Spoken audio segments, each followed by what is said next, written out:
Boom! Hey, here I am in Seahorse Medicine Cafe in front of the record player here at the Australian Poetry Hall of Fame. Welcome to Chillin Tuesday, and a little different format today.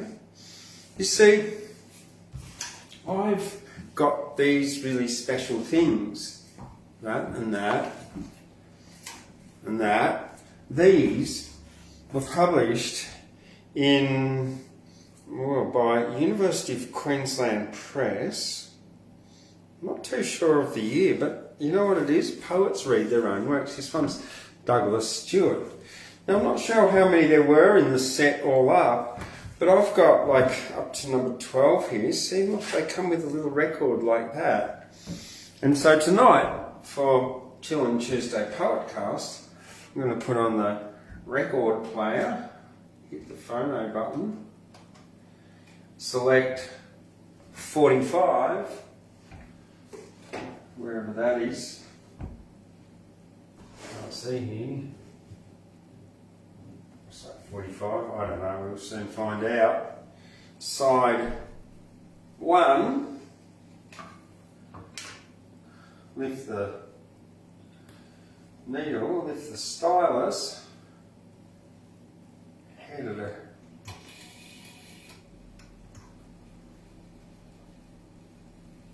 it across, and this will be the voice of Douglas Stewart reading Poets on Record number 9.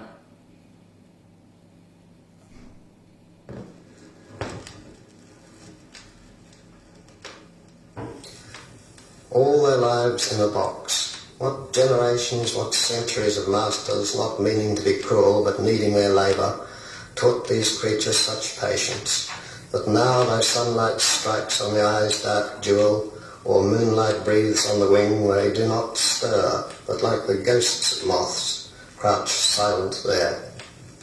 Look, it's a child's toy, there is no lid even, they can climb, they can fly, and the whole world's their tree. But hush, they say in themselves, we are in prison. There is no word to tell them that they are free, and they are not.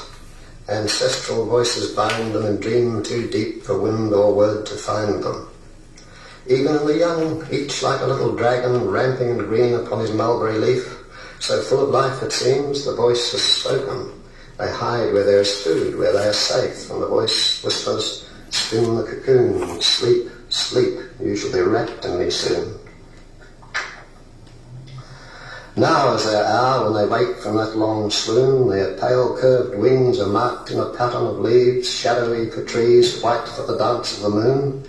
And when on summer nights the buddleia gives its nectar-like lilac wine for insects mating, they drink its fragrance and shiver, impatient with waiting. They stir, they think they will go. Then they remember it was forbidden ever to go out.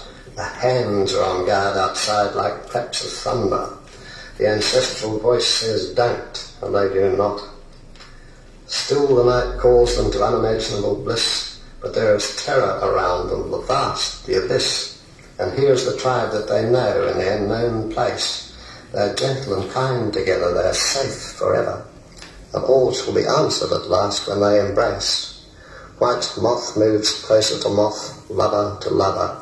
There is that pang of joy on the edge of dying, their soft wings whir, they dream that they are flying.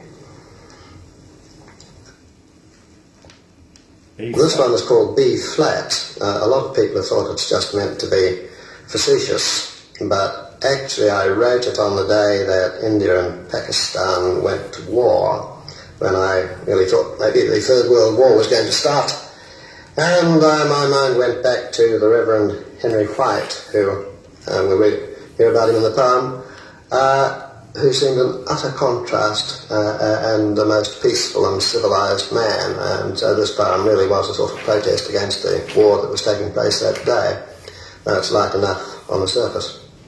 Sings softly, mused the Reverend Henry White, who floats through time as lightly as a feather, yet left one solitary gleam of light because he was the Selborne naturalist's brother, and told him once how on warm summer eves, when moonlight filled all Fifield to the brim, and yearning owls were hooting to their loves on church and barn and oak tree's leafy limb, he took a common half-a-crown pitch pipe, such as the masters used for harpsichords, and through the village trod with silent step, measuring the notes of those melodious birds, and found that each one sang, or rather hooted, precisely in the measure of B flat, and that is all that history has noted. We know no more of Henry White than that. So softly muse, in harmony and conformity, pipe up for him and all such gentle souls, thus in the world's enormousness, enormity, so interested in music and in owls. For though we cannot claim his crumb of knowledge was worth much more than virtually nil, nor hail him for vast enterprise or courage, yet in my mind I see him walking still with eager ear beneath his clerical hat, through Fifield village sleeping dark and blind. Oh, surely as he piped his soft B flat, the most harmless, the most innocent of mankind. The next two poems, again out of Australia, are very different in style. They are from a ballad sequence I wrote about the massacre of Glencoe. And these two are just at the crisis of the massacre. You can imagine a serving man talking to young John McGeehan, who would be the heir of the clan. Out of your bed, young John McGeehan, out of your bed and awire, didn't you hear the tramp of boots in your father's house and hall? Didn't you hear the musket shot that fells the big man dead, clambering into his tartan breeks as he hustles out of his bed? Up and awire, young John McGeehan, with a Campbell lass you married, the dark bonny lass you'll be kind wi' her when MacDonald's dead are buried. Didn't you hear the shriek that goes worse than the shriek of death as the soldiers tear at your mother's rings like wolves with their hungry teeth? Out and away, young John McGeehan, chief of your father's place. Take the word of your serving man, chief of what's left of your race. Didn't you see the form that goes, naked and stumbling and old, your lady mother they stripped of her clothes to die in the dark and cold? Out the door and into the snow and o'er the mountain passes. In Appin Hall the lamp shines bright, but here there's naught but ashes. Didn't you see the blazing torch? Didn't you smell the smoke? Didn't you hear the yells of death from the huts of your tenant folk? Far from here, young John McGeehan, you hid your arms for the Campbells. Didn't you cry to the hills for help, nor the river that groans and trembles? Here's 40 MacDonalds bleed in the snow, you must say their plans miscarried. For 100 and more are away on the hills, homeless and hunted and harried.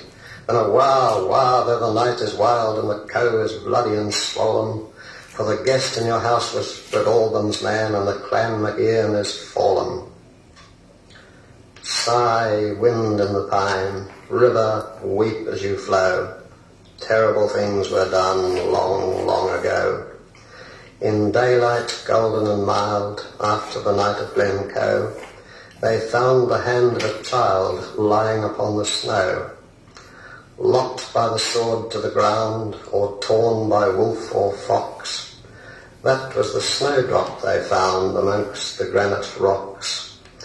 Oh, life is fierce and wild, and the heart of the earth is stone, and the hand of a murdered child will not bear thinking on. Sigh, wind in the pine, cover it over with snow, but terrible things were done long, long ago. Well, how about that, hey? How about that? So you've just been listening to Douglas Stewart in his own voice. Well, look here, I'm sitting down here. I've got myself a cup of tea so I can listen as well. And I'm going to turn the record over. Look at that. Well, you don't do that with an MP4 or whatever it is. And up we go.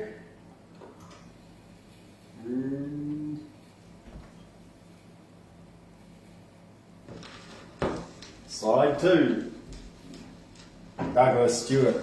The group I'd like to read illustrate various aspects of Australia that I have covered in my poetry. And the first one is called Brindabella. Once on a silver and green day, rich to remember, when thick over sky and gully rolled winter's grey wave, and one lost magpie was straying on Brindabella, I heard the mountain talking in a tall green cave between the pillars of the trees and the moss below. It made no sound but talked to itself in snow. All the white words were falling through the timber, down from the old grey thought to the flesh of rock, and some were of silence and patience and spring after winter, tidings for leaves to catch and roots to soak, and most were of being the earth and floating in space, alone with its weather through all the time there is. Then it was, struck with wonder at this soliloquy, the magpie lifting his beak by the frozen fern, sent out one ray of a carol, softened and silvery, strange through the trees as sunlight's pale return, then cocked his black head and listened, hunched from the cold, watching that white whisper fill his green world.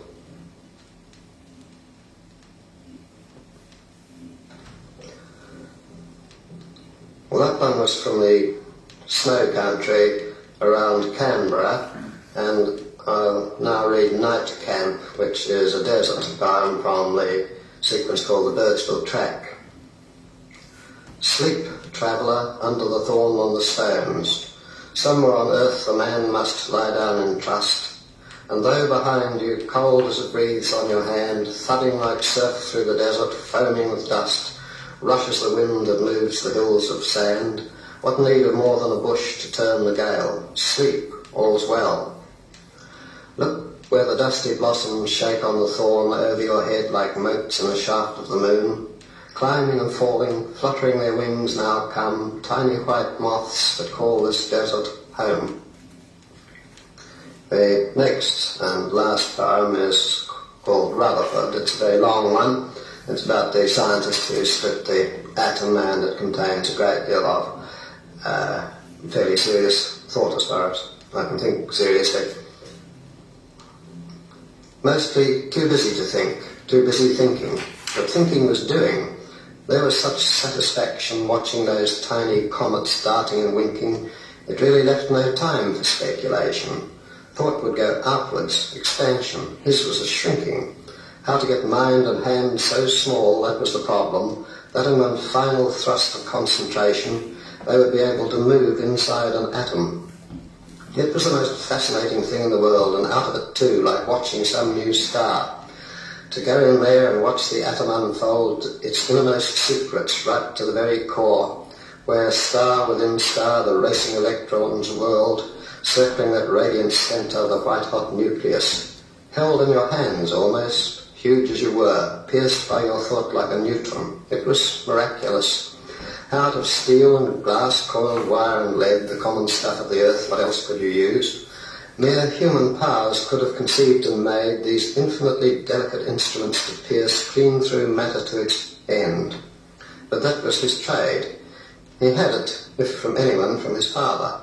And sometimes it seemed, alone in the universe, in the laboratory at night, they worked together, that craftsman's hand still moving inside his own.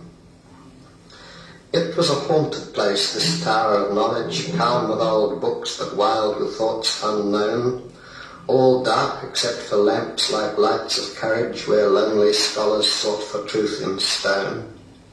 It shut the whole world out from a man and his work. But while the white stars glittered above the college, a wheel moved somewhere far away in the dark. And huge it was, and turned with a soft roar of air and water, and battered the dark, and scattered dewdrops like stars, and seemed itself the core of that clear atom of night whose peace it shattered under the mountain towering there once more. It seemed the Rutherford's fate to start things moving.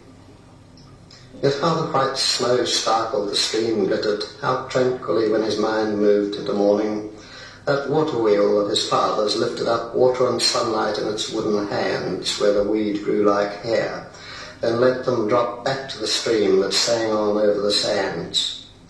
Once it had turned that swamp of flax to rope, useful to man, the river was free to be river, and it, on its own wheel of boulders, wove its strands of silver light through green Taranaki forever.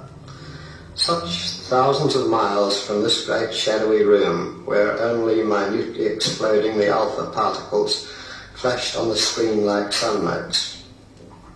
But when he had time, when he was quiet like this, alone among miracles, sometimes indeed his mind went wandering home, and following his father's his life seemed queer and fated. For while even now, dripping its light like icicles under the mountain, that wheel still turned as he waited, and farmers' drays ran jolting through frost and mud, and far by Emerald River and Ferny Hill, in long-lost Nelson, wheels that his father had made, and good wheels too, were serving the people still. They carried the milk, they ground the flour for bread. He too was making a wheel, but not for the water, not for the road or the mill, but such a wheel he knew would carry man and all his future. It was as if in one swift generation he had bridged the years from the first man to the last, run the whole course of human civilization since some half-naked craftsman far in the past first shaped a wheel and set the thing in motion. All moved on the wheel, and the force that drove the wheel. And here in this spinning atom he had unloosed such motion and force as made the senses reel. Or would, if you could not control them, but he could. Dance then, you little atomies. He would untether 2 jumps ahead of anyone else in the world the force that held the universe together, to take man on his journey, go where he would. And truly, mastering these forces, he would go far, exploring into the dark blind mass of matter, or up to the moon and on from star to star, where at last ended perhaps, or did not end, the trend of all wheels, the high road of human destiny. There was a speculation. But when he scanned one moment over the quadrangle glittering silently, that splendour whose faintest touch would scorch his hand, planet and comet and star, cluster and nebulae, what was he doing with his finger in that immensity? Wheel beyond wheel and world beyond world to infinity, the universe turned and moved above him so vast, full of black space, the huge wheel slowly spinning. He knew he stood with his specks of radiant dust, not at the end of things, but at the beginning. Men would go striding on because they must, but what was he, the famous Lord Rutherford, while there were still such vastitudes for winning, but that old savage with his wheel?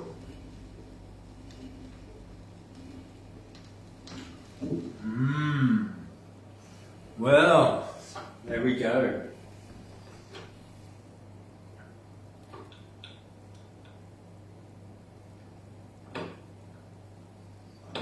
Douglas Stewart, how about that?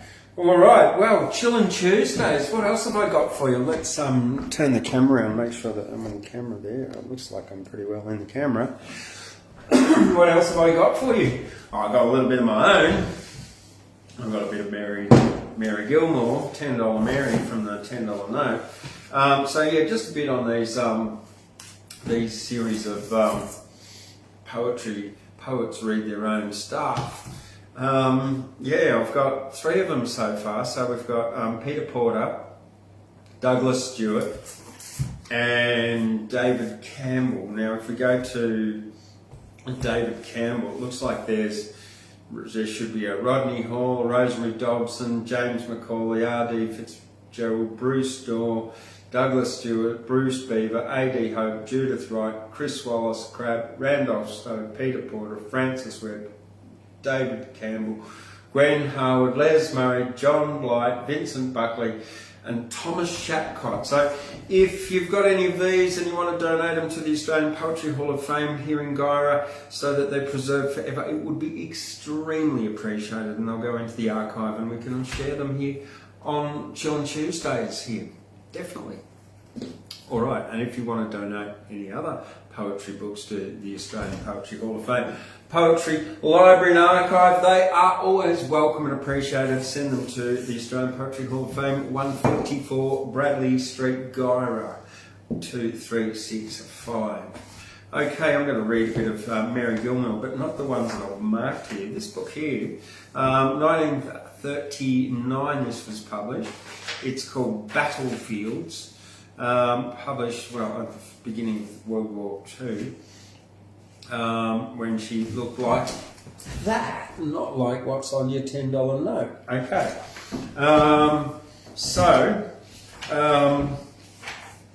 All right. It's dedicated to Hugh McRae and Raynor Hoff. Obviously, some of her inspiration. Now, what was she born in 1905? Something like that.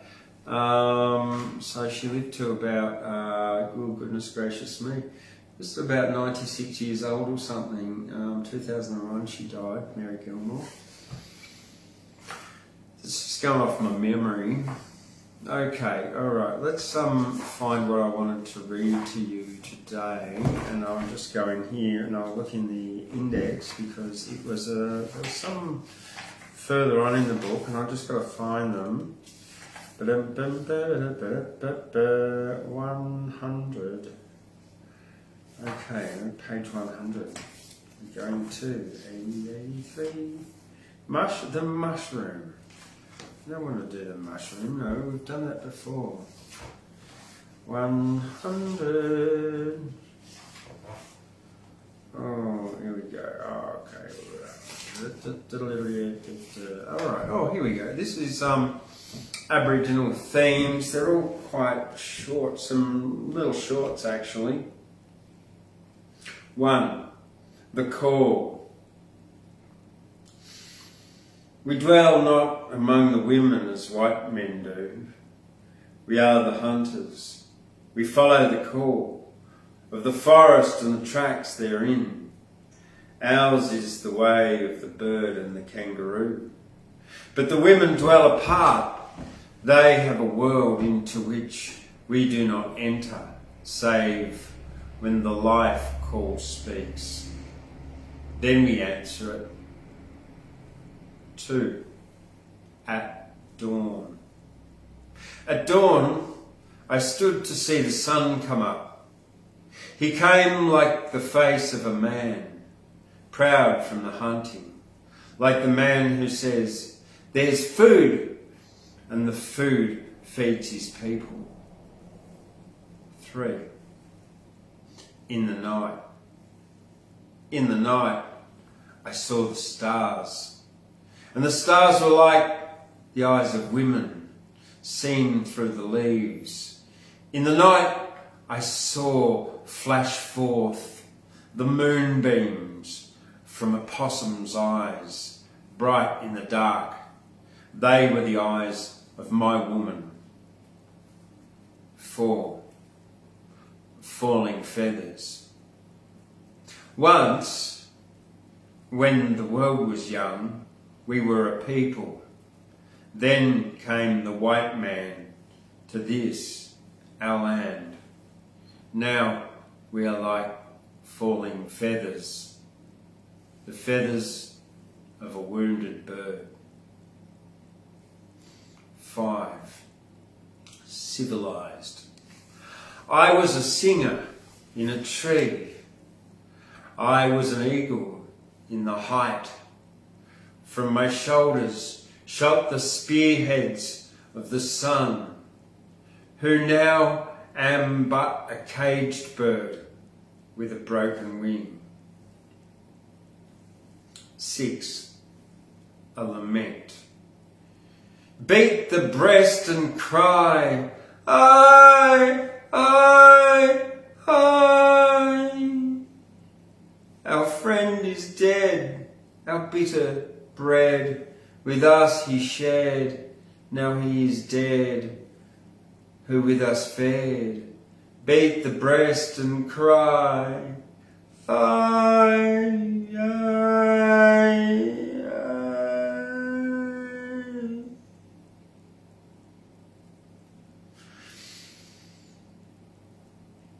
7. When the blacks wept me,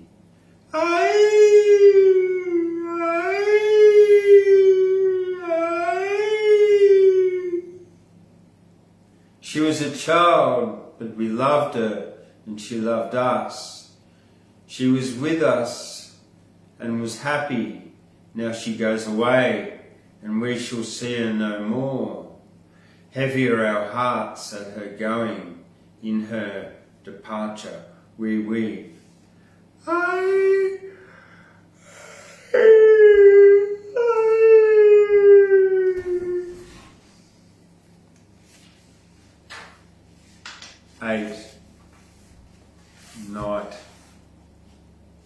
The sun sinks slowly down, darkens the forest. The shadows lengthen and run on the grass, or like great birds they fall.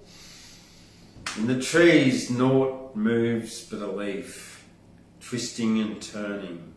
Naught sounds but the click of a beetle, upward, slow creeping. Swift through the twilight, like a grey phantom, silent the wallaroo glides in his going. Now, like a bird on the nest, night feathers the earth in the far heavens, sharpen the stars. So that's Mary Gilmore from this book, Battlefields, published in 1938. Alright, a few more here that I've got for you tonight. A couple of my own that I've done this week. A couple of funny ones, a couple of serious ones, I guess. But where are we going? We'll go back. And here we go. Alright, well here we go. This was no, I won't do that one.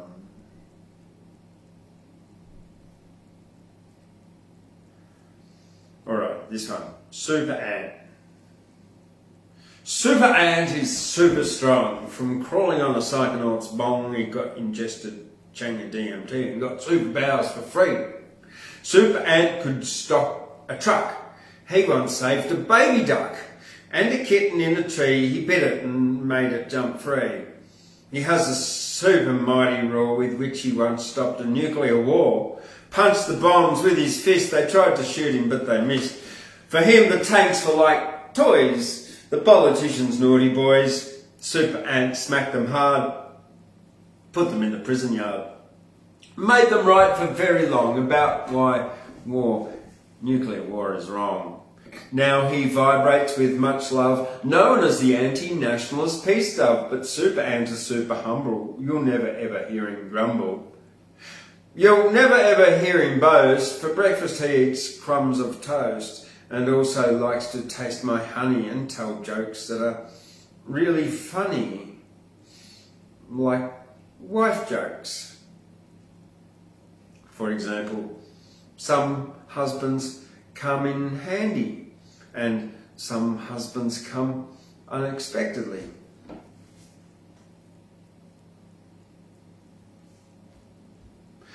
Okay, Steve Irwin walks into a bar. Bartender looks him up and down and says, "You stink." Steve Irwin replies, "I've been dead for 16 years. Ha ha ha! Ray Martin walks in, running in actually, yelling, "Help! I've been stung by a bee. I'm allergic and I'm going into anaphylaxis." The barman looks at him and says, "No, that's a deadly sting, Ray." Steve Irwin punches the barman who goes staggering out the door onto the grass and steps on a bindi. Boom, boom. Ow. Ow. Alright, the arms race is silly, foolish and funny, making killing machine cost so much money, which could grow food and house the poor, provide free education, lower taxes and more. If we outlawed the making of killing machines, got rid of the borders and all joined the same team, got rid of the army, stopped the arm race and made a museum out of all the old army bases, then all around the world everyone would thrive, cooperate, not compete and barely survive. Sounds like a fairly pretty good idea. Lucy Juicy? No, I'm not going to read Lucy Juicy. If you want to hear Lucy Juicy, that's a funny one. You're going to have to tune into Wednesday Works tomorrow night and hear me telling about how someone turned into a crystal because she drank so much piss. Okay. Next one we've got for you. Only, well, it's less than 3 weeks until hot crust buns will be in the shop, hey? How exciting. Alright, gravity, gravitate, and we do the gravity one. The gravity. It doesn't make any sense, this one at all. Gravity, gravitate, gravitational gravity weighs heavy on my soul. Take your feet off the table and your shoes out of the gravy. Naval, native, nativity, navy, sailing through my Christmas belly button and Santa in a sailor suit. Tab, table, tablet, tabby, cats on pills and LSD and Santa sailing gravy across my belly button. The gravity of the situation is that only the mariner felines truly feed tinsel into their belly button. My mum's gravy is yum, but there will be never a bull ring so special as one in the Bent record. Disco Double, side 3. Told you it's pathetic, it didn't make sense to you. No, you need to read it. It might make no sense still. Did you know that if a man chases a squirrel around a tree, the man is running around the tree, but he's also running around the squirrel, and the squirrel's running around him? Yeah. That's true. Alrighty.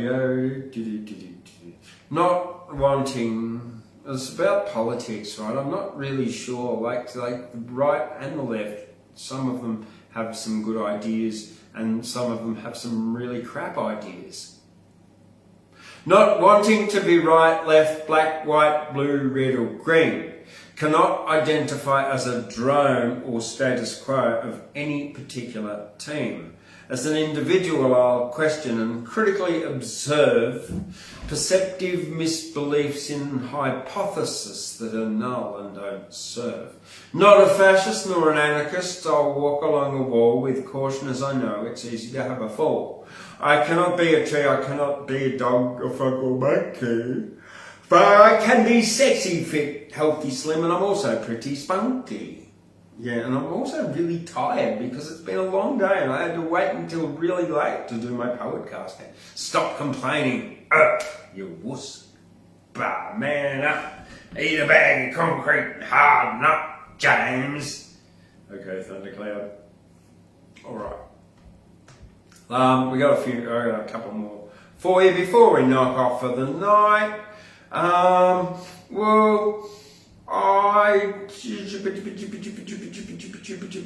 want to go to the future. Let's go to the future. Okay. I jumped 10 years into the future and then jumped 44. Then 2,000 years and 64,000 more. And what happens is amazing. There's so much new to learn. So I'll tell you about it in your future when I return.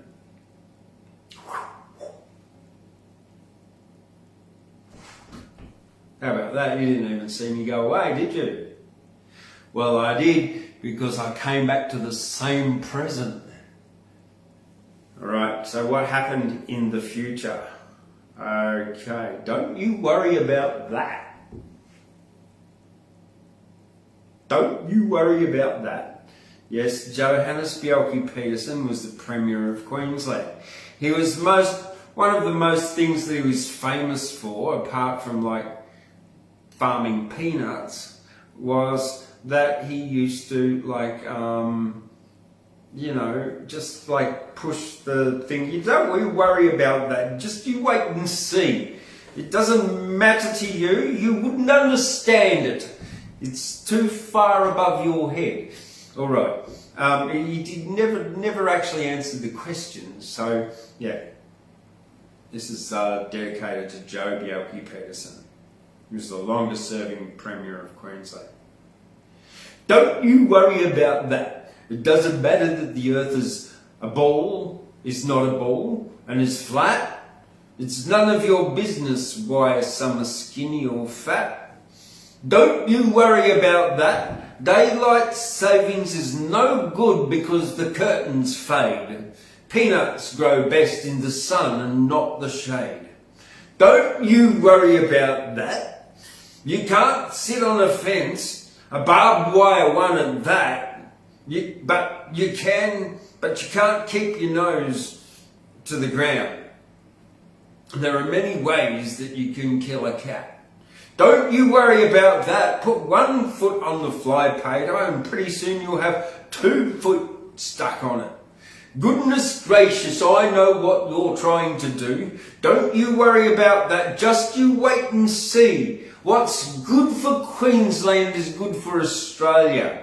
Every time I run into you, you want me to have sex education. That's not a bread and butter issue. Don't you worry about that. Different occasions warrant different methods of annihilating a socialist government. You don't tell frogs anything before you drain the swamp. Don't you worry about that. Okay. So yeah, dedicated to Joe Bjelke Peterson. Oh, okay, yes, so I did tell you that, like, I would tell you what happened in the future, like, because I time travelled into the future, didn't I? Okay, well, it's good news. It's not all bad news, okay. The time traveller's good news. Oh, I've just come back from the future. A long time I've been away. To the year 64,069 on the 36th of May. People fly with no machines. They use crystal levitation, telepathically send their thoughts like dolphin communication. They wear no clothes in winter or summer. Everyone is super fit. They eat 1 meal of raw greens per week and rarely ever shit. There's no money and no ownership and there's no tax. Everyone has a home, no job, and everyone is relaxed. They sing, dance, meditate, do yoga, and lots of art. Yes. No prisons, no violence, but laughter and joy, and everyone lives from the heart. Birds and butterflies land on the hands, they have no fear. Gratitude and nurturance are the attitude every day of the year. I've just come back from the future where life is divine on the 36th of May in the year 64,069. Things are very different. It's lovely, but it's not strange. In the far distant future, there's been a positive consciousness change. I'm going back next week to another far distant future too. Maybe the 40th of February in 71,502. And then there's the extra, the PS bit, the X-Files, X-rated, extra. In the future years, 64,069, I had very good luck. I met a redhead named Scully. She had a suck and then we fucked. Then she introduced me to all of her hot and horny friends. I'll leave it to your imagination. Did I mention that there's a shortage of men? It's pretty good in the future. I like it. And that's well, that's about it for me today.